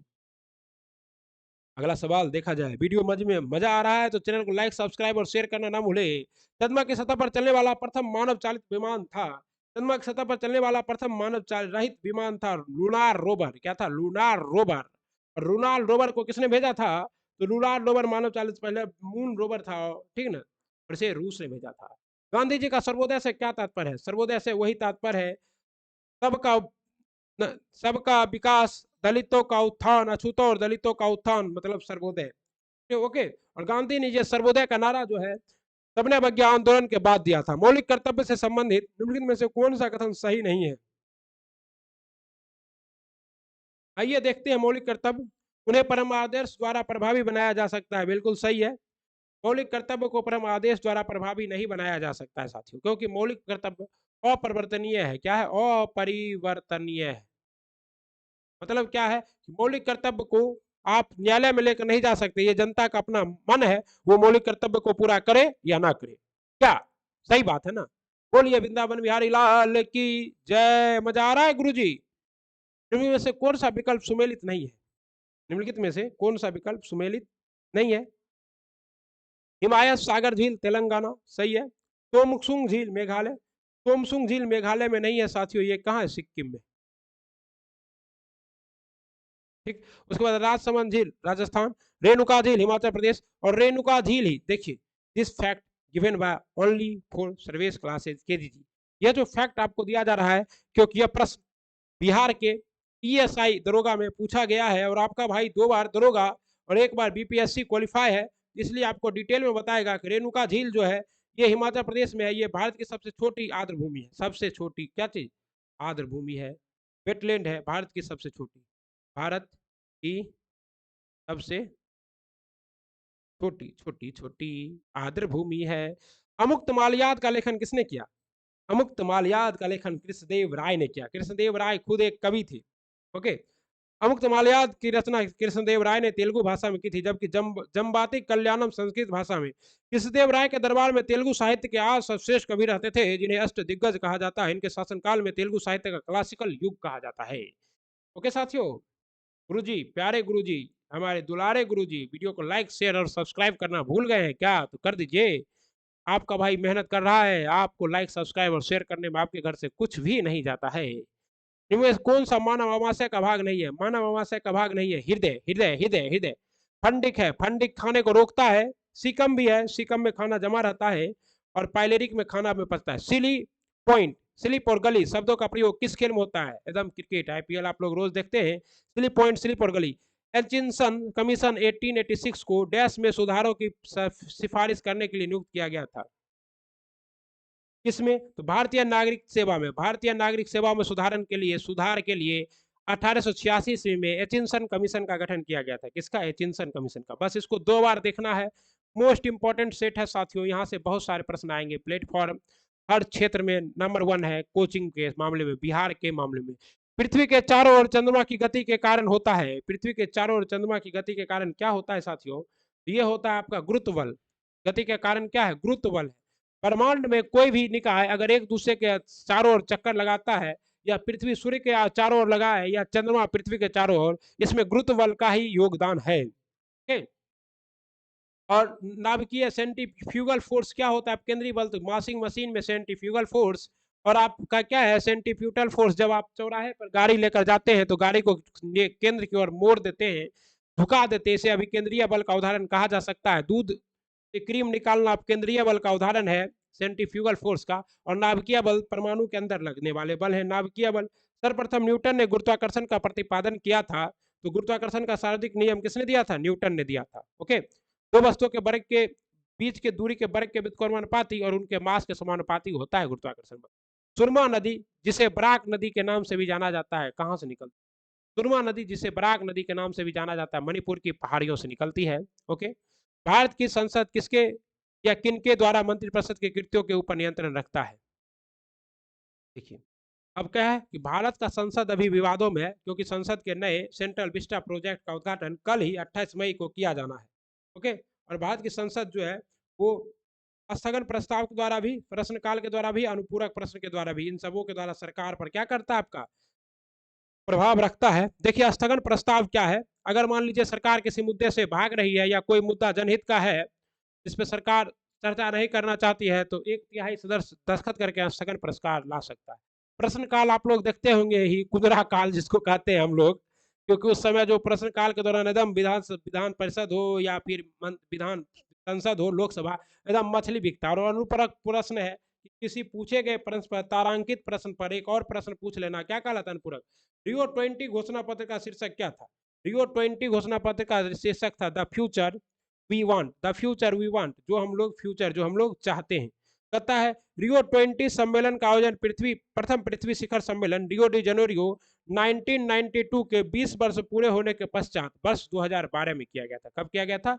2000 12 में किया गया था और कहाँ किया गया था, ब्राजील में किया गया था, इसलिए इसे नाम रख दिया गया रियो 20। द फ्यूचर वी वांट इसका लेखक था। मसौदे में जनसंख्या नियंत्रण, गरीबी उन्मूलन, सतत विकास, सामाजिक समानता इत्यादि पहलुओं पर विचार किया गया। ओके, अगला सवाल है, जल की अस्थायी कठोरता दूर करने के लिए किसका प्रयोग किया जाता है? जल की अस्थायी कठोरता दूर करने के लिए आपका प्रयोग किया जाता है साथियों, किसका? अच्छा, इंडियन होम रूल पुस्तक किसने लिखी? ये छूट गया था। इंडियन होम रूल लीग पुस्तक के लेखक थे M K Gandhi. Indian Home Rule Hind Swaraj Mahatma Gandhi द्वारा लिखित। देखिए, इसका हिंदी अगर देता तो आप लोग तुरंत लिख देते। हिंदी क्या है इसका? हिंद स्वराज, हिंद स्वराज। किसने लिखा? महात्मा गांधी ने। जल की अस्थायी कठोरता दूर करने के लिए डैश का प्रयोग किया जाता है। जल की अस्थायी कठोरता को दूर करने के लिए साथियों आपका प्रयोग किया जाता है वाशिंग सोडा का। किसका? वाशिंग सोडा का। वाशिंग सोडा का ही प्रयोग कपड़े धोने में शुद्धता के लिए भी किया जाता है। इसका सूत्र क्या होता है? Na2CO3। Okay okay. और जल की अस्थायी कठोरता को जल में वॉशिंग सोडा, सोडियम कार्बोनेट डालकर एवं पेवरमिट सोडियम जियोलाइट विधि द्वारा दूर किया जाता है। कठोर जल में साबुन आसानी से झाग उत्पन्न नहीं करता है, इसलिए कठोरता दूर करना आवश्यक है। किस समय भारत में दक्षिण पश्चिम मानसून से वर्षा होती है? दक्षिण पश्चिम मानसून भारत में कब आता है? तो अब आएगा। और अब आएगा कब से? जून से सितंबर में। जून के पहले सप्ताह में दक्षिण पश्चिम मानसून सबसे पहले कहाँ टकराता है? केरल के तट पर टकराता है। दिनेश गोस्वामी समिति ने सिफारिश की थी। दिनेश गोस्वामी समिति ने कब किसकी सिफारिश की थी? दिनेश गोस्वामी ने समिति ने सिफारिश की थी लोकसभा के चुनाव में सरकारी निधियन का। लोकसभा के चुनाव में सरकारी निधियन का सिफारिश किया था दिनेश गोस्वामी। दिनेश गोस्वामी समिति की स्थापना कब की गई थी? 1990 में की गई थी साथियों। और इसकी अध्यक्षता वर्ष 1990 में चुनाव सुधार पर समिति का गठन किया गया। इस समिति ने लोकसभा चुनाव में प्रत्याशी की गाड़ियों के लिए ईंधन की निर्धारित मात्रा, मतदाता सूची के अतिरिक्त ये सब पर नियंत्रण का काम किया था। कौन? गणेश दिनेश गोस्वामी समिति। टी बोर्ड ऑफ इंडिया का मुख्यालय किस शहर में? टी बोर्ड ऑफ इंडिया का मुख्यालय किस शहर में है? तो सिटी ऑफ जॉय, कोलकाता में। और टी बोर्ड ऑफ इंडिया का मुख्यालय कोलकाता में है, the city of Joy. Pune कभी डैश की राजधानी के रूप में जाना जाता था? पुणे कभी पेशवाओं की राजधानी के रूप में जाना जाता था। आप लोग देखे होंगे पद्मावत, शनिचर बाड़ा कहाँ है? पुणे में है। होलकर, सिंधिया, भोसले, ये सब भी क्या थे? मराठा सरदार ही थे। यूएनईपी का मुख्यालय अवस्थित है। यूएनईपी का मुख्यालय कहाँ अवस्थित है? नैरोबी में। कहाँ अवस्थित है? नैरोबी में अवस्थित है यूएनईपी का मुख्यालय। इसका फुल फॉर्म होता है यूनाइटेड नेशन इन्वायरमेंट प्रोग्राम। इसकी स्थापना हुई थी 1972 में। कब हुई थी? 1972 में हुई थी। वुड ब्लॉक छपाई की तकनीक सबसे पहले कहाँ विकसित की गई? वुड ब्लॉक छपाई की तकनीक सबसे पहले चीन में विकसित की गई थी साथियों। और अखबार का भी, पेपर का भी खोज सबसे पहले कहाँ हुआ था? चीन में हुआ था। ओके, अगला सवाल है, वर्षा वन में किसी पेड़ के छत के नीचे जो वनस्पति उगती है उसे क्या कहते हैं? उसे कहते हैं अंड स्टोरी। क्या कहते हैं? Under story. क्या कहते हैं? अंडर स्टोरी कहते हैं। और ये वर्षा वन कहाँ पाए जाते हैं? तो उष्णकटिबंधीय सदाबहार वनों में सूर्य की रोशनी की पहुंच के आधार पर इन वनों की ऊर्ध्वापातन ऊंचाई के हिसाब से 5 स्तर में विभाजित किया जाता है। क्राउन, जैसे आप कोई भी पेड़ लीजिए इस तरह से, ऐसे ऊपर का भाग हो जाएगा क्राउन। क्राउन के बाद आपका हो जाएगा कनेपी। कनेपी के बाद हो जाएगा अंडर स्टोर परत, और उसके बाद स्लैब परत, और उसके बाद फॉरेस्ट फ्लोर। ठीक है ना? इस तरह से इसे बांटा जाता है। मुगल सम्राट अकबर का विश्वसनीय सेनापति कौन था? मुगल सम्राट अकबर का विश्वसनीय सेनापति था मान सिंह प्रथम। कौन था? मान सिंह प्रथम। ओके, मान सिंह आमेर के कचवाहा राजपूत राजा थे। उन्हें मान सिंह प्रथम के नाम से जाना जाता है। राजा भगवान दास इनके पिता थे तथा अकबर की सेना के प्रधान सेनापति थे। उन्होंने अजमेर के मुख्य महल का निर्माण करवाया। महान इतिहासकार कर्नल जेम्स स्टोन ने लिखा है कि भगवान दास के उत्तराधिकारी मान सिंह को अकबर के दरबार में श्रेष्ठ स्थान मिला था। टोडरमल, राजा टोडरमल मुगल काल में सम्राट अकबर के नवरत्नों में से एक थे। टोडरमल खत्री जाति से थे। राजा टोडरमल का जन्म अवध प्रांत के सीतापुर जिले के अंतर्गत तारापुर नामक ग्राम में हुआ था। बीरबल, बीरबल का असली नाम क्या था? महेश दास था। बीरबल का असली नाम क्या था? महेश दास। महेश दास था। ओके, और बीरबल ही पहला ऐसा व्यक्ति था जो क्या क्या था? दीन इलाही धर्म को अपनाया था हिंदू होते हुए भी। तानसेन, तानसेन मियाँ तानसेन रामतनु पांडे इनका असली नाम था। हिंदुस्तानी शास्त्रीय संगीत के एक महान ज्ञाता थे। उन्हें सम्राट अकबर के नवरत्नों में गिना जाता था। राज्यों के निम्नलिखित में से किस समूह पर पेशा पंचायत अनुसूचित क्षेत्र का विस्तार अधिनियम 1996 परिवर्तनीय है? तो ये है आपका असम, मेघालय और तमिलनाडु, असम, मेघालय और तमिलनाडु में क्या है परिवर्तन क्या है? कहता है पंचायत अनुसूची क्षेत्र में विस्तार अधिनियम 1996 के प्रावधान कि वर्तमान में 10 राज्यों आंध्र प्रदेश, तेलंगाना, छत्तीसगढ़, गुजरात, हिमाचल प्रदेश, मध्य प्रदेश, महाराष्ट्र, उड़ीसा, झारखंड और राजस्थान के विभिन्न जिलों में लागू है। असम, मेघालय व तमिलनाडु में यह परिवर्तन नहीं है। निम्नलिखित में से कौन राजकोषीय नीति तैयार करता है? राजकोषीय नीति कौन तैयार करता है साथियों? तो वित्त मंत्रालय राजकोषीय नीति को तैयार करता है, आपको पता ही है। नीली क्रांति के जनक के रूप में किसे जाना जाता है? नीली क्रांति के जनक के रूप में जाना जाता है हीरालाल चौधरी को। किसे? हीरालाल चौधरी को जाना जाता है। और नीली क्रांति का संबंध किससे है? आप लोग कमेंट बॉक्स में चिपका दीजिए। और एम एस स्वामीनाथन को किस क्रांति के नाम से जाना जाता है? हरित क्रांति। हरित क्रांति का जनक कौन थे? ये एम एस स्वामीनाथन थे। और ये किस क्रांति के जनक थे? सफेद क्रांति के जनक थे। सफेद क्रांति के जनक। और सैम पेत्रोदा किस क्रांति के जनक थे? ये भी किसी क्रांति के जनक थे। अगर आप इसका नाम लिखते हैं तो आपको मिलेगा पेटीएम के 10 रुपया नगद इनाम। ओके ओके ओके, तो कह दो मैं भी कह। कहता है सूची 1 की मदों को सूची 2 की मदों से सुमेलित कीजिए और नीचे दिए गए कूट से सही उत्तर दीजिए। ओके, क्या है? सबसे पहले राष्ट्रीय शिक्षा नीति। राष्ट्रीय शिक्षा नीति कब आई थी? 1986 में आई थी। राष्ट्रीय साक्षरता मिशन। राष्ट्रीय साक्षरता मिशन कब आया था आपका? 1988 में आया था। राष्ट्रीय स्वास्थ्य नीति। राष्ट्रीय स्वास्थ्य नीति कब आया था? 2002 में। और राष्ट्रीय महिला विकास परिदृश्य 2001 में। राष्ट्रीय महिला विकास परिदृश्य योजना 2001 में आया था। तो राष्ट्रीय शिक्षा नीति 1986, राष्ट्रीय साक्षरता मिशन 1988, ओके। और राष्ट्रीय स्वास्थ्य नीति 2002 में आई थी और राष्ट्रीय महिला विकास परिदृश्य योजना बस 2001 में आई थी। अतः विकल्प कौन सा सही है साथियों? इस हिसाब से देखा जाए बिल्कुल बी सही है। लेमुरु एलिफेंट रिजर्व किस राज्य के द्वारा बनाया जा रहा है? लेमुरु एलिफेंट रिजर्व किस राज्य के द्वारा बनाया जा रहा है? छत्तीसगढ़ के द्वारा। छत्तीसगढ़ के वर्तमान मुख्यमंत्री कौन है? भूपेश बघेल, कांग्रेस के। नागर शैली वास्तुकला से निर्मित कौन से प्रसिद्ध मंदिर अपनी कामोत्तेजक कामुक मूर्तिकला के प्रसिद्ध है? ये आपका कौन सा है? तो आप जाइएगा खजुराहो में, अर्धनग्न तस्वीर मिलेगी। इसका मतलब क्या है? कामुकता वही है। अर्ध मध्य प्रदेश के छतरपुर में स्थित खजुराहो के मंदिर में नागर शैली में निर्मित अद्भुत शिल्पकला और अल्पकरणीय मूर्ति का कंदरिया महादेव मंदिर भी कहाँ स्थित है? यहीं स्थित।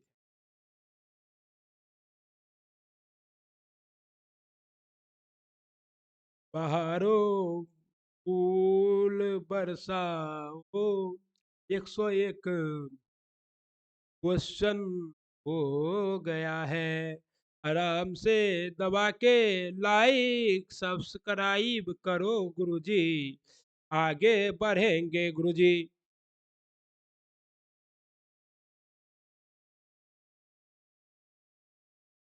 आहा, ओहो, आइए क्वेश्चन नंबर 103।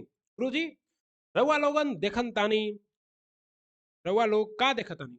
रउआ लोग देखतानी बिहार बीपीएससी सुपर टेट परीक्षा जे कि 20 अगस्त से 20 अगस्त, 24 अगस्त, 26 अगस्त के 4 दिन के में होकत बानी। ओकर पीआरटी के मोस्ट इंपोर्टेंट सेट प्रैक्टिस देखतानी। और ये जे सेट प्रैक्टिस बा ये बिहार के सर्वोच्च संस्थान प्लेटफॉर्म के पेड टेस्ट बा, आ जरा फ्री प्रोवाइड करता आपका भाई सर्विस, फ्री में, एकदम फ्री में और डिटेल में। तो वीडियो को लाइक सब्सक्राइब और शेयर कर दी, क्या कि यहाँ कराई जाए आपको 20 टेस्ट और हर दिन क्लास तो ढेरे मिलते बा।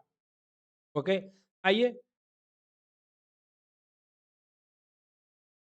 आपका अगला क्या है? निम्न में से किसने पदक उत्तक संवर्धन का कार्य आरंभ किया था? पदक उत्तक संवर्धन का कार्य किसने आरंभ किया था? हम्बरलैंड ने। हम्बरलैंड ने पादप उत्तक संवर्धन का एक तरीका है जिसके प्रयोग से पादप कोशिका का अन्य पादप उत्तक का विकास एक विशेष परिस्थिति में रखकर किया जाता है। इसका मूलतः प्रयोग पौधे में विकास के लिए किया जाता है। कार्नेटाइट एक डैश अयस्क खनिज है। कार्नेटाइट एक डैश अयस्क खनिज है यूरेनियम का। कार्नेटाइट यूरेनियम का अयस्क है और यूरेनियम का खोज पहली बार 1899 ईस्वी में किया गया था। फ्रांसिस वैज्ञानिक एमएससी फ्रीडम द्वारा पहचाना गया था। ओके,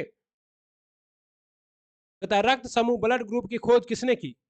आपको इसके बारे में डिटेल कर पता है। लेंडस्टीनर ने रक्त समूह की खोज की थी और लेंडस्टीनर रक्त समूह का खोज करके सोया हुआ था। तभी इसका चेलवा बीनर ने क्या किया था? विशेष बंदर में आरएच फैक्टर का खोज कर दिया था और गुरुचेला दोनों का खोज के नाम क्षेत्र में नाम अमर हो गया। ये आपका क्लासो है, गुरुचेला क्लास। पोर्नोग्राफ का आविष्कार किस वैज्ञानिक ने किया? पोर्नोग्राफ का आविष्कार किस वैज्ञानिक ने किया? थॉमस एडिसन ने। अब कहता है ये पोर्नोग्राफ, व्हाट इज ए पोर्नोग्राफ? पोर्नोग्राफ या पोर्नोग्राफ एक वैज्ञानिक उपकरण है। फोनोग्राफ का आविष्कार थॉमस अल्वा एडिसन द्वारा सन 1877 ईस्वी में किया गया था।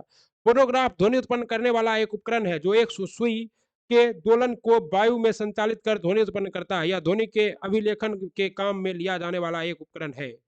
इनमें से कौन सा एक कीटहारी वनस्पति है? कौन सा एक कीटहारी वनस्पति है? आपका यूटे यूट्रिकुलेरिया।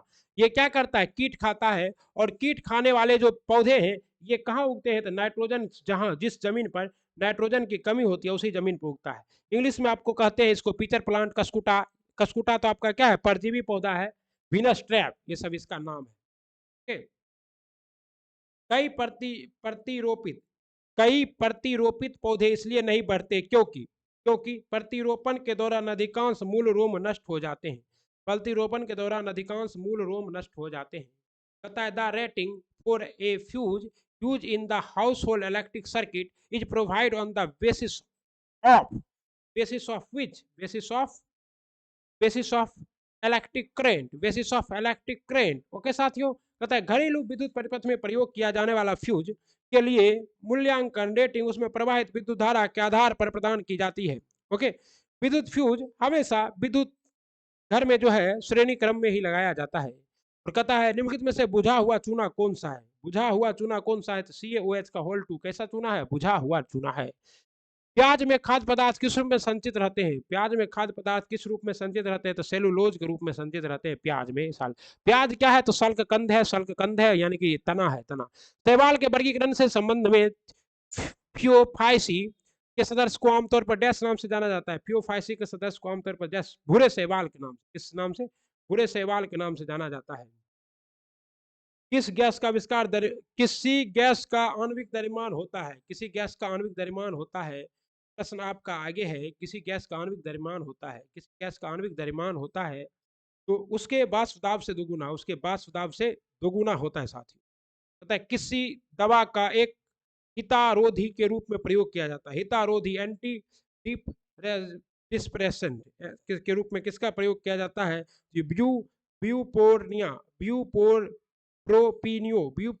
का प्रयोग। निम्नलिखित में से किस तत्व का विद्युत ऋणात्मकता सबसे अधिक होती है? विद्युत ऋणात्मकता किस तत्व की सबसे अधिक होती है? बोरॉन की। किसकी? बोरॉन की विद्युत ऋणात्मकता सबसे अधिक होती है। निम्नलिखित में से किस अम्ल का उपयोग प्रतिरोधी के रूप में होता है? प्रतिरोधी के रूप में किस अम्ल का प्रयोग होता है? बोरिक अम्ल का। किसका? बोरिक अम्ल का प्रयोग प्रतिरोधी के रूप में होता है। इसका सूत्र क्या होता है? H3PO3, प्रतिरोधी के रूप में। ईमेल का आविष्कार किसने किया था? ईमेल का आविष्कार किया था VS शिवा अन्नादुरई। और इसका संबंध कहां से था? भारत से था। और ये कब किए थे? 1982 में किए थे। ओके, ईमेल का आविष्कार। ओके, जन्म मुंबई के महाराष्ट्र के एक तमिल परिवार में 1982 में अमेरिकी सरकार ने उन्हें ईमेल सिस्टम के जनक के तौर पर मान्यता दी और ईमेल पर कॉपीराइट प्रदान किया। और जीमेल का आविष्कार किसने किया था? टिम बर्नर्स-ली ने किया था। किरचॉफ के नियम विज्ञान के निम्नलिखित में से किस क्षेत्र से संबंधित है? किरचॉफ का नियम किस से संबंधित है? विद्युत परिपथ की। किरचॉफ का नियम किससे संबंधित है? सन 1845 में गुस्ताव किरचॉफ ने विद्युत परिपथ में वोल्टता एवं धारा संबंधी 2 नियम प्रतिपादित किए थे। ये दोनों नियम संयुक्त रूप से किरचॉफ के विद्युत परिपथ के नियम कहलाते हैं। ये नियम विद्युत परिपथ के लिए वस्तुतः आवेश संरक्षण एवं ऊर्जा संरक्षण के नियमों पर भिन्न मत प्रदान करते हैं। ओके, आइए अगला सवाल आपका आ गया है आपके स्क्रीन पर। कहता है अतः प्रजनन को रोकने वाली प्रक्रिया को कहते हैं, प्रजनन को रोकने वाली प्रक्रिया को क्या कहते हैं? विलगन कहते हैं, इंसोलेशन कहते हैं। ओके, प्रजनन को रोकने वाली क्रिया को क्या कहते हैं? इंसोलेशन। और ये कहाँ इंसोलेशन होता है? फ्लोपियन ट्यूब में होता है। पहली एंटीबायोटिक पेनिसिलिन की खोज किसने की थी? पहली एंटीबायोटिक पेनिसिलिन की खोज की थी अलेक्जेंडर फ्लेमिंग ने। किसने की थी? अलेक्जेंडर फ्लेमिंग ने की थी। ओके, आविष्कार और आविष्कारक पेनिसिलिन अलेक्जेंडर फ्लेमिंग। डीएनए की खोज जेम्स वाटसन ने किसकी खोज की थी? डीएनए की। बीसीजी की खोज किसने की थी? तो यूरिन कॉलमोट ने। बैक्टीरिया की खोज ल्यूवेनहॉक ने। और डायबिटीज की खोज बेंटिंग ने। और एंटीजन की खोज लैंडस्टीनर ने। फोटो इलेक्ट्रिक प्रभाव की खोज किसने की थी? फोटो इलेक्ट्रिक प्रभाव की खोज किया था HR हटर्ज ने। निम्नलिखित में से पौधे के लिए सूक्ष्म पोषक कौन सा है? पौधे के लिए सूक्ष्म पोषक कौन सा है प्यारे गुरुजी? तो है वो लोह, आयरन। आयरन पौधे के लिए क्या है? सूक्ष्म पोषक है। बारिश की बौछार के बाद एक इंद्रधनुष के निर्माण की प्रक्रिया में सूर्य का प्रकाश छोटे पानी की बूंद के माध्यम से डैश हो जाता है, छोटे पानी की बूंद के माध्यम से क्या हो जाता है साथियों, वर्ण विच्छेदित हो जाता है। क्या हो जाता है? वर्ण विच्छेदित हो जाता है, स्प्रेस्ड हो जाता है। फिरोजा डैश का एक अयस्क खनिज है, फिरोजा डैश का एक अयस्क खनिज है, तो फिरोजा कॉपर का एक अयस्क खनिज है, फिरोजा कॉपर का एक अयस्क खनिज है, ठीक है ना। और इसका सूत्र क्या होता है? CuAl6PO4 का होल 4। सूत्र लिख दे क्या? CuAl6PO4 का होल 4। ओके, निम्न में से कौन सा फूल का नर हिस्सा होता है? फूल का नर हिस्सा कौन होता है? पुष्प केसर। कौन सा होता है? पुष्प केसर फूल का नर हिस्सा होता है। शैवाल मानव जाति के लिए उपयोगी है, क्योंकि शैवाल मानव जाति के लिए उपयोगी है क्योंकि ऑक्सीजन के निर्माण में सहायक होता है, क्योंकि ऑक्सीजन के निर्माण में सहायक होता है। Helpful is clearing duty, helpful there are helpful in formation of oxygen. शैवाल। ओके,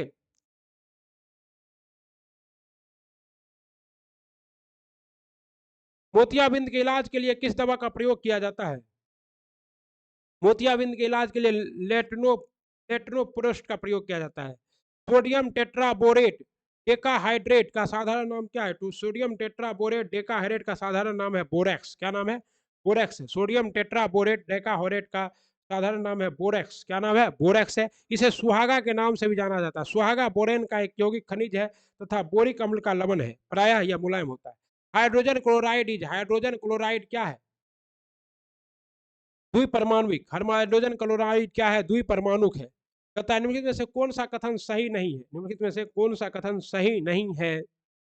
ओके, तो क्या है? अलैंगिक जनन भी निषेचन की आवश्यकता होती है। अलैंगिक जनन में निषेचन की कोई आवश्यकता नहीं होती है, सिर्फ और सिर्फ लैंगिक जनन में ही निषेचन की आवश्यकता होती है। जैसे अंड प्रत्यक जंतु विकसित शिशु को जन्म नहीं देते हैं, प्रत्येक शिशु शुक्राणु का एकल कोशिका है, बेडक में बाह्य निषेचन होता है। ये सभी सही है। कहता है अगला सवाल है, तीसरी पीढ़ी, कहता है तीसरी पीढ़ी के कंप्यूटर में किस तकनीक का उपयोग किया जाता है? 131 नंबर सवाल। एकीकृत परिपथ का। किसका? एकीकृत परिपथ का। भारत की पहली स्वदेश निर्मित रंगीन फिल्म थी, भारत की पहली स्वदेश निर्मित रंगीन फिल्म थी किसान कन्या। क्या थी? किसान कन्या। विश्व मौसम विज्ञान संगठन का मुख्यालय अवस्थित है, विश्व मौसम विज्ञान संगठन का मुख्यालय अवस्थित है जानेवा में। कहाँ अवस्थित है? जानेवा में। ओके, विश्व मौसम विज्ञान संगठन WMO संयुक्त राष्ट्र की एक विशेष एजेंसी है जो पृथ्वी के वायुमंडल की दशा को व्यवहार के अध्ययन करती है। ओके,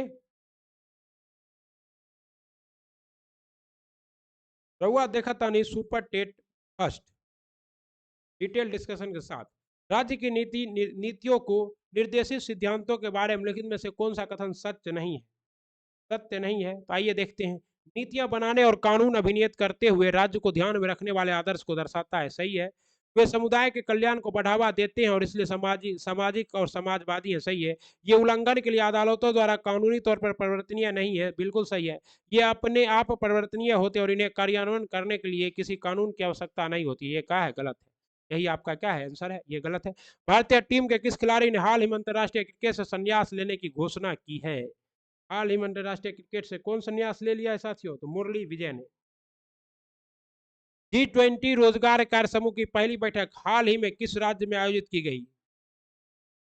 G20 की जो है कार्य समूह की पहली बैठक कहाँ आयोजित किया गया? राजस्थान में। अंतर्राष्ट्रीय मानव बंधुत्व दिवस कब मनाया जाता है?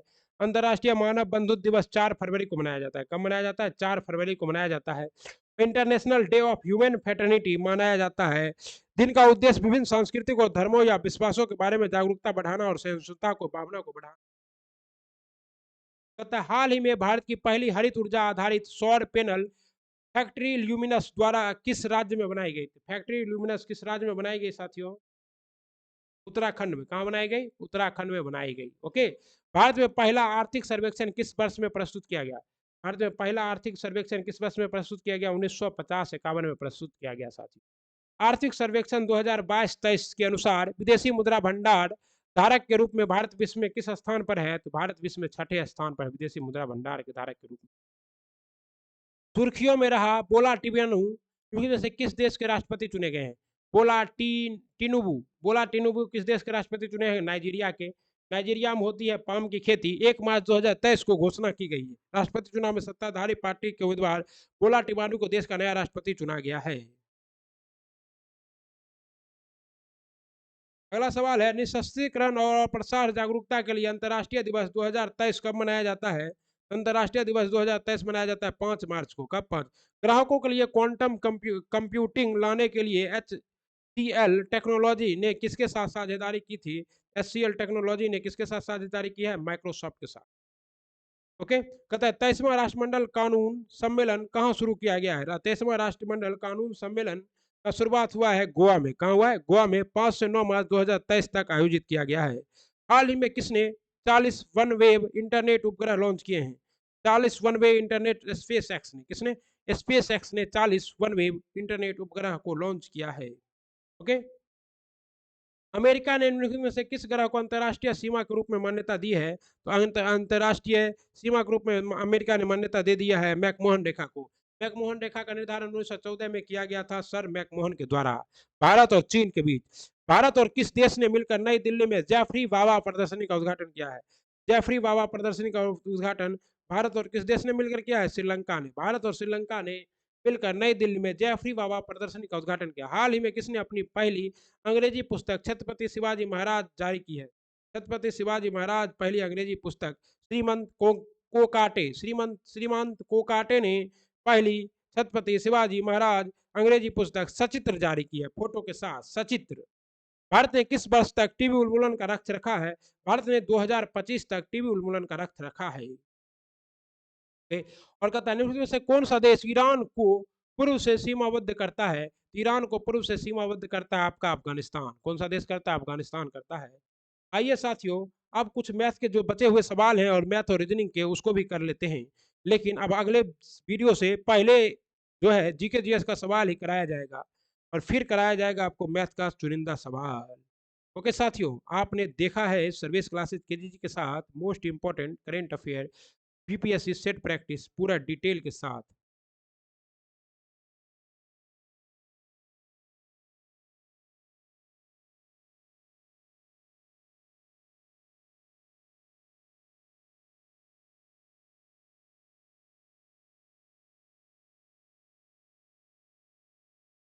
इन सभी सवालों को आपने डिटेल के साथ देखा। मैथ के कुछ बचे हुए सवाल हैं उसको भी देख लेते हैं, क्योंकि छोड़ना अपनी फितरत में है कहाँ कहाँ।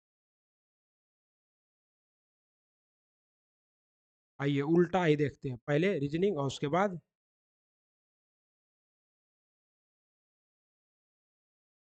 चलिए।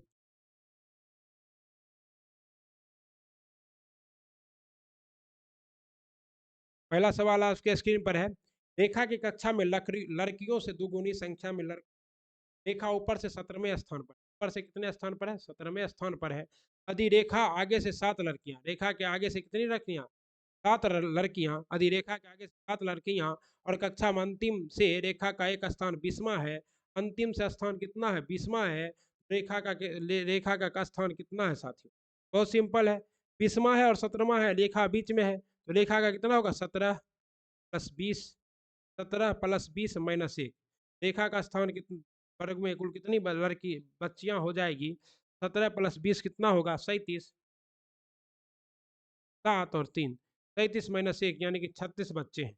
और कहता है क्या चीज? रेखा की कक्षा में लड़कियों से 2 गुना संख्या में लड़कों की संख्या, 2 गुना लड़का है तो 3x बराबर कितना है? 36 है। x बराबर कितना होगा? 12 है। और और कहता है रेखा के पीछे लड़कियों की संख्या कितनी है? कहा जाता है कुल 13 लड़कियां हैं और रेखा के पीछे कितनी लड़कियां हैं? तो 12 माइनस 1 माइनस 7, रेखा के पीछे आगे कितनी? 4 लड़कियां। कितनी लड़कियां हैं?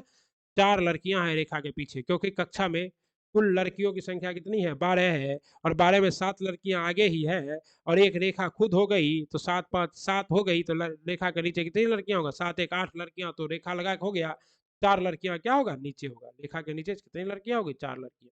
आइए अगला सवाल देखते हैं। कहता है वाट के स्थान पर क्या होगा? वाट के स्थान पर क्या होगा साथियों? जैसे एफ प्लस फोर, यहाँ प्लस फोर की एफ प्लस फोर आया जे, फिर जे में प्लस फोर की आया एन, फिर एन में प्लस फोर की आया यू, क्यू में प्लस फोर की एक आया क्यू, और क्यू में प्लस फोर करेंगे तो क्या आएगा? यू आएगा। क्या आएगा? यू आएगा। तो आपका सही जवाब क्या होगा?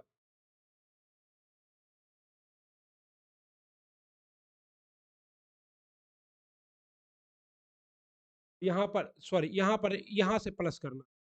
कहता है एफ प्लस फोर जे J+4 n, n+4, n के बाद क्या होगा, यहाँ से उल्टा, ये 3 अलग चल रहा है और ये 3 अलग, m+4, 2+4, यहाँ पर कितना होगा m, यहाँ से ऐसे चला और यहाँ से ऐसे चला, ठीक है ना। सही जवाब क्या है आपका, m है। क्या है, m है।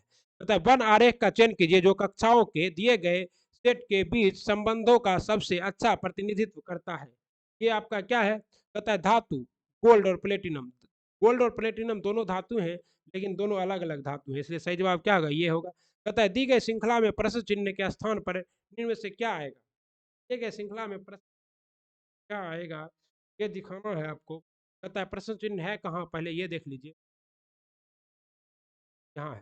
कहता है WVUT8765 के बाद ये, उसके बाद प्रतिशत, उसके बाद हैश, उसके बाद फिर ये आया, फिर आया हैश, यहाँ पर कितना आएगा, हैच आएगा।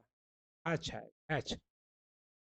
एक निश्चित कोड भाषा में मैंगलो को 1 3 1 4 1 5 के रूप में कोडित किया जाता है। एंग्लो को क्या कोडित किया जाएगा, क्या कोडित किया जाएगा साथियों, जैसे देखिए MANGOE, मैंगो को क्या कोडित किया जाता है, 15 14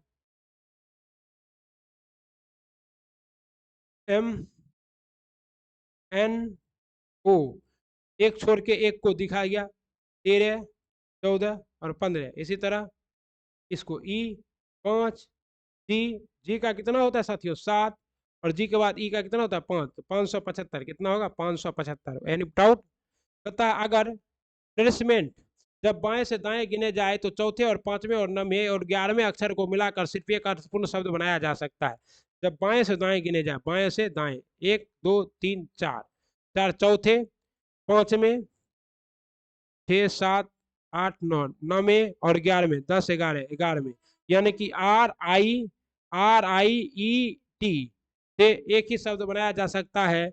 और कहता है हर अक्षर के एक ही बार प्रयोग करके तो तो उस शब्द के बाएं छोर से दूसरा अक्षर क्या होगा, उस शब्द से बाएं छोर से दूसरा अक्षर क्या होगा साथियों, बनाया जाएगा true, tier, right, RIET, right. तो बाएं छोर से दूसरा अक्षर क्या होगा, जेड होगा। क्या होगा, जेड होगा।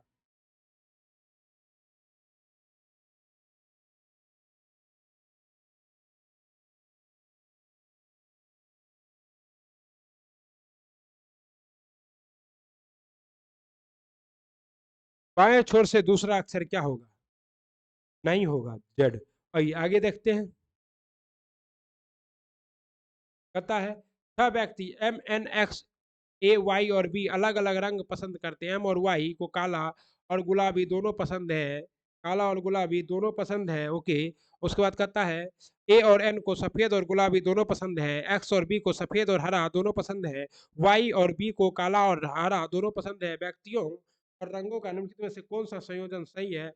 Y को काला गुलाबी और हरा तीनों पसंद है, Y को काला गुलाबी और हरा तीनों पसंद है। उस संख्या का चयन कीजिए जो निम्नलिखित श्रृंखलाओं में प्रश्नवाचक चिन्ह को प्रतिस्थापित करेगा। यहाँ पर क्या होगा आपका, 2 का स्क्वायर 4, ओके, 3 का स्क्वायर 9, 8 का स्क्वायर 64, 63 का स्क्वायर कितना आएगा साथियों, 63 का स्क्वायर आएगा 39 69, 39 69, ओके, 39 69।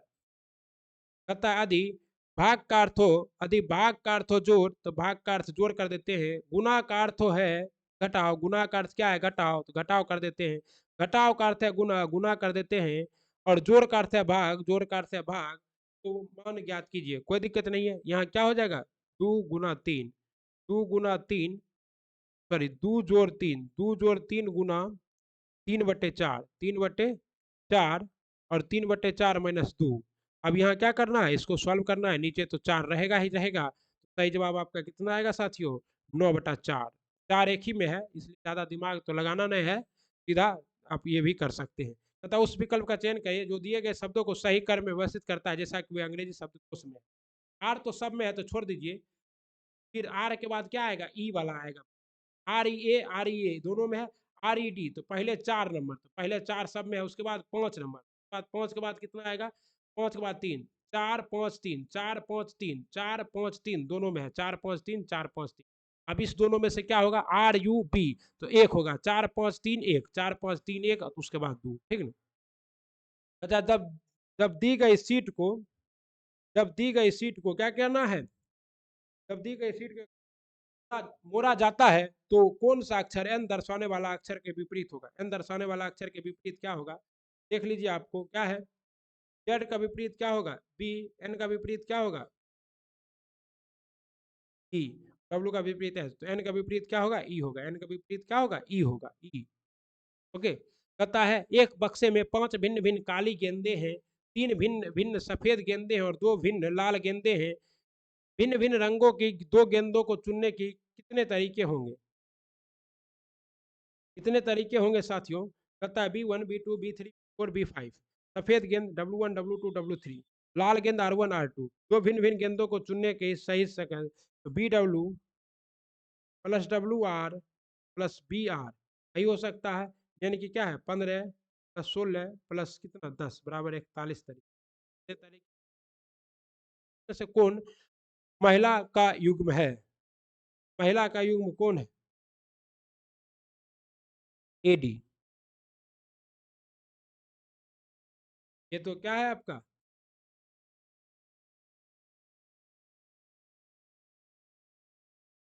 था। यहाँ विकल्प चुनिए जिसे क्रमिक रूप से स्टार चिन्हों के स्थान पर रखने से समीकरण संतुलित हो जाएगा। क्या रखेंगे स्टार चिन्ह के स्थान पर? स्टार चिन्ह के स्थान पर आपको रखना है साथियों प्लस भाग माइनस बराबर, प्लस भाग माइनस बराबर, प्लस भाग माइनस बराबर सॉल्व हो जाएगा। ओके। अब देखिए ए प्लस बी कहता है ए प्लस बी का अर्थ है बी ए का पिता है। बी ए का क्या है? पति है। बी ए का क्या है? बी जो है ए की पति है। क्या है? ए प्रतिशत बी जेड सी की नानी है। क्या है? जेड सी की नानी है। ओके। आइए ये लास्ट प्रश्न है हमारा रीजनिंग का, इसके बाद कार्यक्रम एंड करेंगे। कहता है क्यू सबसे बड़ा ले लीजिए। क्यू के बाद के आता है, क्यू के बाद के आएगा। क्यू के बाद के आ रहा है, के आ रहा है, ठीक है। उसके बाद डी के बाद पी आता है तो पी आएगा। आर के बाद क्या आता है? आर के बाद क्यू आता है, आर के बाद क्यू आता है, आर के बाद क्यू आता है, क्यू आएगा। के बाद उसके बाद पी के बाद कितना आता है? तो पी के बाद आर आता है, क्यू के बाद के आता है, ए के बाद क्या आ रहा है? ए के बाद डी आ रहा है। उसके बाद क्या आ रहा है? देख लीजिए के बाद हमेशा ए आना चाहिए। ए डी के बाद कितना आना चाहिए? पी आना चाहिए। इस तरह से आपका सही जवाब क्या होगा? के P Q R D A P. सही जवाब बी नंबर है। ओके। आइए लास्ट सवाल है। बास्केटबॉल के कुछ खिलाड़ी वॉलीबॉल के भी खिलाड़ी हैं। बास्केटबॉल के कुछ खिलाड़ी वॉलीबॉल के भी खिलाड़ी हैं और वॉलीबॉल के कुछ खिलाड़ी बैडमिंटन के भी खिलाड़ी हैं। बास्केटबॉल का कोई भी खिलाड़ी बैडमिंटन का खिलाड़ी नहीं है। कहता है चित्र में कौन सा उपयुक्त कथन प्रदर्शित करेगा? तो ये सही जवाब क्या होगा आपका? ए नंबर। क्या होगा? ए नंबर होगा। ओके।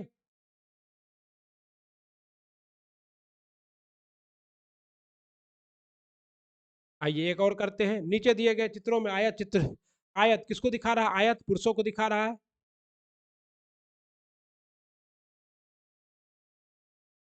आयत किसको दिखा रहा है? पुरुष को दिखा रहा है आपको।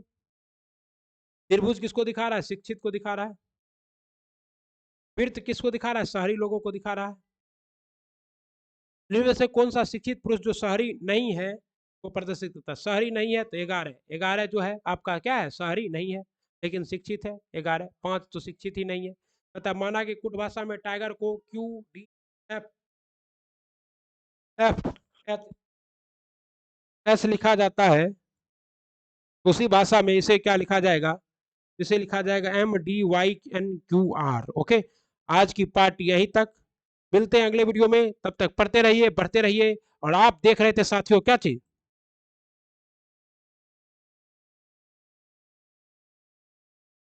आप देख रहे थे साथियों सर्वेश क्लासेस केजीजी पर BPSC super test series paper 2 का जनरल स्टडीज 150 प्रश्नों का कंप्लीट ऑपरेशन शिक्षक तो बने के बाद सीरीज के तहत। आइए साथियों, आपका यहां तक वीडियो देखने के लिए बहुत बहुत धन्यवाद। Thanks for watching Sarvesh classes KGG. Please like, subscribe and share the channel Service Classes KGG and share the video also.